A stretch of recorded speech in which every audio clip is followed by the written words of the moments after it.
Hello नमस्कार, welcome to inculcate learning. PYQs practice कर रहे हैं जी हम यूपीएचजीएससी लगा लो या UPESSC BEd assistant professor exam के। ओके, तो 6th क्लास है ये हमारी एजुकेशनल एडमिनिस्ट्रेशन का। इसमें हम जो है सिलेबस आपको देखने को मिलेगा, ये है यूनिट 6 का एजुकेशनल एडमिनिस्ट्रेशन का सिलेबस। यही सारी चीज़ें हमने एजुकेशनल एडमिनिस्ट्रेशन, लीडरशिप वो किस में पढ़ी हैं, नेट के सिलेबस में भी पढ़ी हैं। बल्कि यहाँ कंपैरेटिवली इस यूनिट से कम क्वेश्चंस देखने को मिलते हैं, लेकिन क्योंकि इसमें मेजर क्वेश्चंस आपकी पहली यूनिट फिलोसफी, देन आपकी तीसरी यूनिट साइकोलॉजी, देन आपकी 4th यूनिट रिसर्च, देन आपकी स्पेशल एजुकेशन की जो यूनिट है 9th यूनिट, और देन आपकी जो है 10th यूनिट टीचर एजुकेशन। यहाँ से ज़्यादा क्वेश्चंस देखने को मिलते हैं, बट इसका मतलब ये नहीं है कि आप बाकी यूनिट्स छोड़ दो। तो जितने भी क्वेश्चंस एजुकेशनल एडमिनिस्ट्रेशन से रिलेटेड है वो हम कवर करेंगे, एंड बाकी ये जो सिलेबस है ये सारा का सारा हमने मैराथन में कवर कर रखा है यूजीसी नेट वाली में। ओके, चलिए जी, पहला question, which of the following statements best distinguishes cost benefit analysis from cost effective analysis. तो वैसे ये पर्टिकुलर टॉपिक अगर यूजीसी नेट में देखें तो वहां की तो यूनिट सेकंड में ही आ जाता है। ओके, बट आप यूनिट वाइज कंफ्यूज मत होना, आप वो 10 की 10 जो मैराथन हैं यूनिट्स हैं वो आपने कवर करनी है। ओके, जो हमने एजुकेशन यूजीसी नेट के लिए करवाई है। Okay, cost benefit analysis converts both costs and benefits into monetary terms, whereas effective analysis compares cost relative to specific non-monetary outcome. So ये बात तो ठीक नजर आ रही है कि ये नॉन मॉनिटरी आउटकम पे फोकस करता है और बेनिफिट एनालिसिस सिर्फ मॉनिटरी एस्पेक्ट पे बात करता है। CBA measures outcome in physical units, जबकि CEA converts all benefits into monetary terms। तो CEA monetary terms में नहीं इंक्लूड करता है जी, ये गलत हो गया। Both methods are identical in approach, no, both are not identical। CEA ignores cost completely। So ऐसा नहीं है कि completely ignore कर देने वाली सिचुएशन है, बट मेजरली हम नॉन मॉनिटरी आउटकम्स पे फोकस करते हैं। सो ये स्टेटमेंट अपने आप में एग्जैक्टली करेक्ट नहीं है, इसलिए ए स्टेटमेंट जो है वो बेस्ट डिस्टिंग्विश करती है इन दोनों के बीच में। Okay, human relations approach to educational administration primarily emphasises. तो ह्यूमन रिलेशंस अप्रोच किस पे फोकस करेगा, इंटरपर्सनल रिलेशंस पे, मोरल पे, पार्टिसिपेटिव डिसीजन मेकिंग पे, या exclusively reliance on quantitative performance indicators, strict bureaucratic hierarchy and formal authority, organizational efficiency through mechanistic control। तो देखो human relations approach है, सो वो social interaction पे, human relations formation पे फोकस करेगा, यानी interpersonal relations वाला ऑप्शन हमारा बेस्ट है। Okay, Who made a comparative study between traditional and modern concept of supervision? नया क्वेश्चन है, दोबारा पूछा जा सकता है, आपको याद होना चाहिए। ओके, बर्टन एंड ब्रकनर या नेजविक, ओके, फ्रेड फिडलर या फिर आपका ब्लैक एंड माउंटेन। तो देखो कंपैरेटिव स्टडी की बात हो रही है, ट्रेडिशनल और modern concept of supervision, black और माउंटेन का। देखो ये यहाँ पे काम आती हैं चीजें, अगर स्पेसिफिकली मेंशन नहीं है और हमने नेट में पढ़ रखा है और हमने क्वेश्चंस भी प्रैक्टिस किए नेट वाले। सो ब्लैक एंड माउंटेन का हमें पता है कि मैनेजरियल ग्रिड मॉडल है, तो ये तो आंसर में नहीं होगा। फिडलर का कंटीजेंसी मॉडल है, ये भी नहीं होगा। ओके, सो आंसर इसका बर्टन और ब्रकनर हो जाएगा जी, पहला ऑप्शन बिल्कुल ठीक है। इन्होंने ज्यादा फोकस किया है जब हम सुपरविजन की बात करते हैं और उसके कंपैरिजन की बात करते हैं। Recommendation of institutional planning was made by, so institutional planning mention किया है इन्होंने यहाँ पे, ना specifically university mention किया, ना ही secondary education mention किया। so most probably ये आंसर जो है वो education and national development, जो कि हमारा कोठारी कमीशन था, so कोठारी कमीशन की तरफ इशारा कर रहा है। हंटर कमीशन तो for sure नहीं आएगा, ये तो 1882 की बात है। so किसने institutional planning की recommendation दी, तो हमारे कोठारी कमीशन हमारा आंसर आ जाएगा option B. Which of the following best explains the linkage between educational policy and national development? So national development is unaffected by educational outcome। कैसी बात कर रहे हो, बिल्कुल भी अनअफेक्टेड नहीं होगा। मोस्टली ये सारी चीज़ें इंटरडिपेंडेंट हैं। Educational policy aligns human resource development with national priorities बोल सकते हैं। Educational policy focus exclusively on curriculum content, ऐसा भी नहीं है, नॉन करिकुलर एस्पेक्ट पे भी बात होती है। Educational policy functions independently of socio economic goals. तो मैंने आपको बताया कि इंडिपेंडेंटली काम नहीं करती हैं चीज़ें, इंटरडिपेंडेंट लेवल पे काम करती हैं। ऑप्शन बी आपका बढ़िया आंसर होगा। In total quality management TQM the principle of continuous improvement is best represented by, यानी continuity में improve करते रहना चाहिए. One time inspection अगर होगा तो continuity में improvement कैसे होगा? ओके, improvement की spelling ठीक कीजिएगा यहाँ से. Deming's PDCA cycle plan करो, काम करो, check करो और उस पर काम act करो. ठीक है, साउंड्स बेटर कि आप कुछ ना कुछ इसके अंदर इंप्रूवमेंट की बात कर रहे हो. सेंट्रलाइज्ड कंट्रोल विदाउट फीडबैक, जब फीडबैक ही नहीं है तो आप कैसे इंप्रूव करोगे, ये भी गलत हो गया. रैंडम परफॉर्मेंस इवैल्यूएशन, रैंडमली अगर इवैल्यूएट करोगे तो आप बेटर तरीके से उसको ना तो इवैल्यूएट कर पाओगे और ना ही इंप्रूव कर पाओगे. सो ऑब्वियसली हमारा बढ़िया आंसर बी हो गया जी, बिल्कुल सही. Next question, the modern approach of management focuses on. ये क्वेश्चन दो तीन बार अलग अलग एग्जाम्स में यूपी के में आया है और यूपीएचईएससी में ही 2-3 बार आया है, तो याद रखिएगा इसको. मॉडर्न अप्रोच क्या है मैनेजमेंट का, वो किस पे फोकस करता है? सो जो आजकल की मैनेजमेंट है वो मेजरली किस पे फोकस करेगी? ऑर्गेनाइजेशन के कंप्लायंस पे, कंसर्न पे, ग्रोथ पे या सुपरविजन ऑफ मैनेजर्स पे. सो ओवरऑल हम ग्रोथ की बात करते हैं जी, ऑर्गेनाइजेशन की ग्रोथ पे फोकस करेगी, ना कि उसके क्या कंसर्न, क्योंकि उसके कंसर्न्स, कंप्लायंस, मैनेजर्स को सुपरवाइज करना, चीजें देखना, वो सारी चीजें देखोगे तभी ऑर्गेनाइजेशन की ग्रोथ होगी. सो ऑर्गेनाइजेशनल ग्रोथ जो है वो बेटर ऑप्शन होगा. Which of the following is not an approach to educational planning? So manpower approach, systems approach, social demand approach या social justice approach. तो इनमें से कौन सा अप्रोच जो है वो एजुकेशनल प्लानिंग के लिए यूज नहीं होता है? आंसर आपका डी हो जाएगा, social justice approach. Okay. Which of the following is not a step in preparation of institutional plan? So analysis, present situation को analyze करोगे, plan करोगे, resources को देखोगे और activities को supervise करोगे. So इन्होंने पूछा planning का part कौन सा नहीं है? So आप जब supervise कर रहे हो activities को, that means वो चीज़ तो हो रही है ना, implement हो रही है, उसी time supervise करोगे. Otherwise आप जब present situation को analyze करते हो, आप प्लान की प्रिपरेशन करते हो, आप रिसोर्सेज को देखते हो, ये सारी चीजें इंस्टीट्यूशनल प्लान में आएंगी, लेकिन एक्टिविटी को सुपरवाइज करना तो इम्प्लीमेंटेशन में आएगा ना कि प्लानिंग में. नेक QCI quality council of India, international level पे है ये क्वालिटी अश्योरेंस एजेंसी. NIRF 2015 में आया था, रैंक करता है इंस्टीट्यूशंस को, नेक असेस करता है इंस्टीट्यूशंस को, ये इंटरनेशनल लेवल पे बेंचमार्किंग प्रोवाइड करता है और क्वालिटी काउंसिल जो है वो ब्रॉडर लेवल पे क्वालिटी स्टैंडर्ड्स को प्रमोट करता है. तो 4, 1, 2, 3 ऑप्शन नंबर 3 सी. ठीक है. PERT जो है program evaluation and review technique, ये कब डेवलप हुई? ये क्वेश्चन है, ये रिपीट भी हो सकता है, नेट में भी एक आधी बार आया हुआ है. तो अगर आप वो मैराथन्स देखते हो जो मैंने 10 की 10 करवा रखी, तो उनमें नेट के क्वेश्चंस ऑटोमेटिकली आपके कवर हो जाएंगे. ओके. सो 1958, 70, 1990, 1951, आंसर आपका फर्स्ट हो जाएगा 1958. Planning, organising, staffing, directing. So POSD CORB वाली फॉर्म लग रही है ये. सो प्लान करना, ऑर्गेनाइज करना, स्टाफ मैनेज करना. स्टाफिंग की अगर आप बात करोगे तो जब आप राइट पीपल को असाइन करते हो चीज़ें या रिक्रूट करना एम्प्लॉयज़ को, तो देखते हैं attempt to attaining coordination, coordinate का attempt to attaining coordination, recruitment of employees, budget formulation और आपका assigning task to right people. So देखो क्या रहेगा, बजट फॉर्मुलेशन यहाँ बेटर है कि आप प्लान कर रहे हो जब आप फॉर्मुलेट कर रहे हो. ऑर्गेनाइज करना मतलब assigning task to right people, सही लोगों को सही चीज़ प्रोवाइड करना, तो आप ऑर्गेनाइज कर रहे हो. स्टाफ की जब आप बात करोगे तो आप रिक्रूटमेंट की बात करोगे, रिक्रूटमेंट ऑफ एम्प्लॉयज़. और डायरेक्टिंग मतलब कोऑर्डिनेट करना, अटेम्प्ट टू अटेन कोऑर्डिनेशन. तो आंसर आपका 3, 4, 2, 1 थर्ड हो गया जी, सी.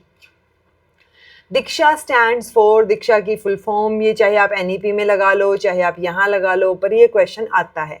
Okay. So digital infrastructure for knowledge sharing, ये आपका सही आंसर रहेगा. इस फुल फॉर्म को याद रखिए, ये कई बार पूछी जाती है. How many elements are there in Fayol's administrative approach? So Fayol हमने ओबियसली नेट वाली जो मैराथन करवाई है उनमें पढ़ा हुआ है. हेनरी फ्यूल 15, 14, 10 और 11. सो आंसर आपका क्या हो जाएगा जी, 14. 10+2+3 education structure was suggested by, तो किसने सजेस्ट किया था? Higher education commission, secondary education commission 1964 to 66 यानी कि कोठारी कमीशन, या women education commission. So answer आपका थर्ड हो जाएगा जी. इन्होंने ये स्टेटमेंट दी थी, 10+2+3 वाला स्ट्रक्चर की बात की थी, और फर्दर फिर जो ये पॉलिसी थी 68 वाली, उन्होंने ऑलमोस्ट सारी रिकमेंडेशंस मान ली थी. The area of controlling and appointments come under, so control कर रहे हो या अपॉइंट कर रहे हो तो ये मैनेजमेंट में आ रहा है, एडमिनिस्ट्रेशन में आ रहा है, ऑर्गेनाइजेशन में आ रहा है या प्लानिंग में आ रहा है. So area of control and appointments, तो ये आपका एडमिनिस्ट्रेशन में आएगा. ओके, देन क्योंकि कंट्रोल उन्हीं के पास होता है, मैनेजमेंट वाले मैनेज करते हैं चीज़ों को, देखते हैं. POCC stands for, very important question, ये क्वेश्चन रिपीट होने के बहुत चांसेस हैं. Planning, organising, coordinating, controlling, okay commanding है भाई ये, ठीक है, ये जो यहाँ पे मिस प्रिंट हुआ है मेरे से, कमांडिंग है ये, ठीक है. आंसर आपका सी हो जाएगा जी. प्लान करो, ऑर्गेनाइज करो, कमांड करो, कमांडिंग आएगा, COMM, ठीक है. कमांडिंग, कोऑर्डिनेटिंग एंड कंट्रोलिंग, ठीक है. सो ये फुल फॉर्म रहेगी. ऐसे ही POSDCORB, उसकी फुल फॉर्म भी पता होनी चाहिए, ऑल्दो वो आजकल कम पूछी जाने के चांस हैं. यूपी में स्पेशली POCCC पूछा जाता है कई बार. Who is called father of administration?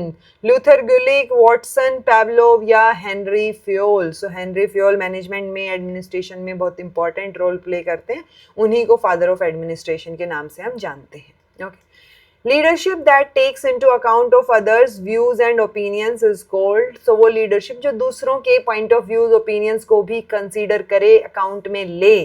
So laissez-faire, people oriented, democratic, autocratic. So obviously democratic हमारा आंसर रहेगा, जिसमें हम बाकी लोगों की भी सुन रहे हैं.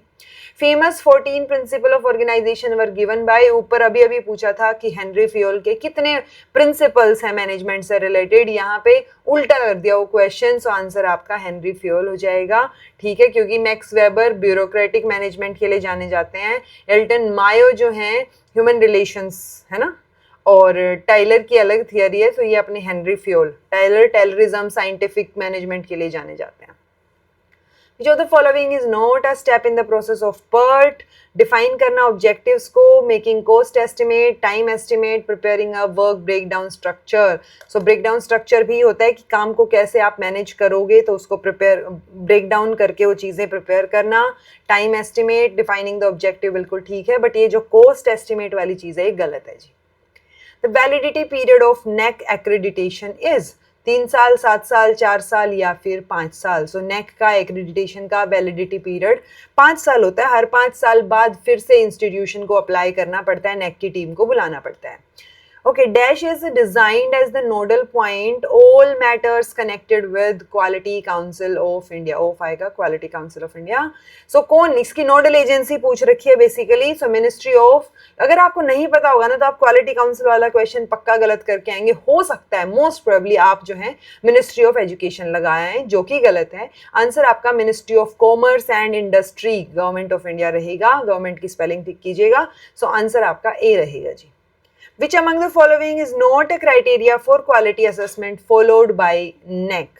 तो इनमें से कौन सा जो है वो क्वालिटी असेसमेंट का क्राइटेरिया नहीं है, नहीं, क्योंकि नेक जो है वो 7 पैरामीटर्स को फॉलो करती है, तो उन 7 में से कौन सा नहीं है. टीचिंग लर्निंग इवैल्यूएशन है, टीचर रिक्रूटमेंट नहीं है जी. Infrastructure and learning resources, research, innovation, extension, सब चीजें हैं, बट बी ऑप्शन आपका गलत हो गया. तो यही आपका सही आंसर है, बिकॉज नोट पूछा है आपसे. Concept of POSD CORB in educational administration was given by, easiest question ever, ठीक है. सो लूथर ग्यूलिक, आंसर आपका थर्ड हो गया. Okay, planning, organising, staffing, directing, coordinating. ये जो सी और ओ है इसका सिर्फ कोऑर्डिनेटिंग ही है, कहीं आप ओ से कोई और टर्म ढूंढने लग जाएं. सो वो आपको याद रखना है बस, बाकी चीजें तो आपको याद रह जाएंगी. Concept of management grid of leadership style. So grid, managerial grid model की बात की है ना, किसने की है, ब्लैक एंड माउंटेन ने की है, तो आंसर फर्स्ट रहेगा, ठीक है. To whom goes the credit of developing a comprehensive philosophy and original strategy of total quality management? So total quality management की original strategy का क्रेडिट किसको जाता है. Crosby, Hill and Tyler, Deming and Juran, और आपका Ishikawa. सो answer आपका Deming और जुरान रहेगा जी. इंपॉर्टेंट नाम है दोनों ही, तो आपको याद होने चाहिए. यूजुअली ये नाम हम जब क्वालिटी गुरुज की बात करते हैं, सो यूजीसी नेट में तो स्पेसिफिकली ये मेंशन है सिलेबस में, वहां पे हमने कर रखे हैं. Who has given the concept of POSD CORB? ये क्वेश्चन दोबारा आया है, यानी ये क्वेश्चन रिपीट होने के चांस हैं. ओके, क्योंकि ऐसे ऐसे इजी क्वेश्चन वो दोबारा दे देते हैं, तो लूथर ग्यूलिक आपका सही आंसर होगा. Concept of management by objectives was given by, तो ये किसने दिया? Robert Mager, Allen, Peter Drucker और आपका Bush. So MBO management by objectives, तो MBO करके भी पूछा जा सकता है आपसे। पीटर ड्रकर आपका सही आंसर रहेगा। 1954 में ये मेथड जो है वो उन्होंने डेवलप किया था। Manpower approach of educational planning is also called human culture approach, human resource development approach, both A and B, total quality management. Man power approach यानी आप ह्यूमन रिसोर्स पे फोकस कर रहे हो तो बी तो रहेगा ही, बट आपका बी ही रहेगा मुझे लगा कल्चर वाला भी शायद हो, बट नहीं, बी ही है आपका human resource development approach asserts that system of education produces right quality of human resources. तो बेसिकली ह्यूमन कैपिटल बनाने पे फोकस है कि जो इंसान आपकी मतलब होता है ना, जो आपकी उसमें पॉपुलेशन में कंसीडर किए जा रहे हैं वो एक अच्छी बेटर पॉपुलेशन में और ह्यूमन कैपिटल की तरह कंसीडर किए जाएं, रिसोर्स की तरह कंसीडर किए जाएं। Contingency theory of leadership was given by, so Blake and Mouton का मैनेजरियल ग्रिड ऊपर आ लिया। रॉबर्ट ग्लेसर ने तो बेसिक टीचिंग मॉडल दिया है अपना। ब्रूनर डिस्कवरी लर्निंग की और स्पाइरल करिकुलम और कई चीज़ों की बात करते हैं, सो वो भी नहीं है। फिडलर का कंटीजेंसी मॉडल है जी, तो ये वही कंटीजेंसी थियरी ऑफ लीडरशिप है। आंसर आपका सेकंड रहेगा। Which of the following is related to theory of decision making? Important question, ये क्वेश्चन 2 बार आया हुआ है बट ऑप्शंस चेंज मिले हैं। ओके, सो जब यहाँ पे साइमन का ऑप्शन है तो ये आंसर बी देते हैं, बट जब साइमन ऑप्शन में ना हो तो ये ग्रिफ्ट्स के साथ जाते हैं। सो ये दोनों ही चीज आप याद रखिएगा। ओके, सो अगर एच ए साइमन ऑप्शन में है तो थियोरी ऑफ डिसीजन मेकिंग उनसे रिलेट की जाती है, अदरवाइज ग्रिफ्ट से भी रिलेट की जाती है। Which theory was given by F.W. Taylor? So Taylor का हमने ऊपर बात की थी कि Taylor साइंटिफिक मैनेजमेंट की बात करते हैं, ब्यूरोक्रेसी एज मैनेजमेंट की बात वेबर करते हैं, मैक्स वेबर। ठीक है, सो ये चीजें आपको पता होनी चाहिए मोटे तौर पे। अभी फिलहाल के लिए इसका आंसर डी हो जाएगा। Which of the following is not a prerequisite of participative management? तो कौन सा जो है वो prerequisite नहीं है? So no consideration on production, change in thought of employee, willingness to confer power on employee, criteria for input by different groups. So मतलब आप पार्टिसिपेटिव मैनेजमेंट की जब बात करते हो तो उसके लिए आपका जो है ए ऑप्शन रहेगा कि आपको ये कंसीडर करने की जरूरत नहीं है, ये कोई प्री रिक्विजिट नहीं है कि आप कंसिडरेशन नहीं कर रहे हो प्रोडक्शन की। Okay, main M of educational supervision, जो आप जब सुपरवाइज करते हो तो उसका मेन एम क्या है? टीचिंग लर्निंग प्रोसेस को इम्प्रूव करना या मेंटेन करना डिसिप्लिन को स्कूल कैंपस में, to inspect the records maintained in the school, उन रिकॉर्ड्स को जो मेंटेन किए हैं स्कूल ने उनका इंस्पेक्शन करना, to find faults with the school administration. तो देखो, गलतियां निकालना हमारा काम नहीं है, हमारा काम है कि हम कैसे चीज़ों को इम्प्रूव कर सकते हैं। तो फर्स्ट ऑप्शन बेटर है। ओके, वर्ड्स का भी खेल हो जाता है कि आप इंस्पेक्शन नहीं कर रहे, आप सुपरवाइज कर रहे हो सिर्फ। Okay, modern approach to management on management focuses on, ये क्वेश्चन दोबारा आया है और ये क्वेश्चन रिपीट होने के बहुत चांसेस हैं। आपको पता होना चाहिए कि आप ऑर्गेनाइजेशन की कंप्लायंस पे, मैनेजर की सुपरविजन पे, ऑर्गेनाइजेशन की ग्रोथ पे या कंसर्न्स पे किस पे फोकस करते हो। सो आप ऑर्गेनाइजेशन की ग्रोथ पे फोकस करेंगे। प्लीज मेक श्योर आपको ये क्वेश्चन का आंसर याद रहे। ओके, ये होगी जी आपकी 6th क्लास। तो 36 क्वेश्चन ही आपको देखने को मिले इसके अंदर। मैंने आपको पहले भी बताया था कि मेजरली जो है वो बाकी कई अलग अलग यूनिट्स हैं, वहाँ पे ज़्यादा क्वेश्चंस देखने को मिलते हैं, बट स्टिल बहुत अच्छी यूनिट थी ये भी। अगली एक मेजरमेंट की जो यूनिट है आपकी, उसमें भी कंपैरेटिवली बाकियों के कंपैरिजन में कम क्वेश्चंस ही आपको देखने को मिलेंगे, इतने ही 35-36 type. Okay, so this was all about today. Thank you so much for watching. Be happy, keep smiling, subscribe to inculcate learning because it is absolutely free. Be consistent in your efforts. Take care. See you in next class.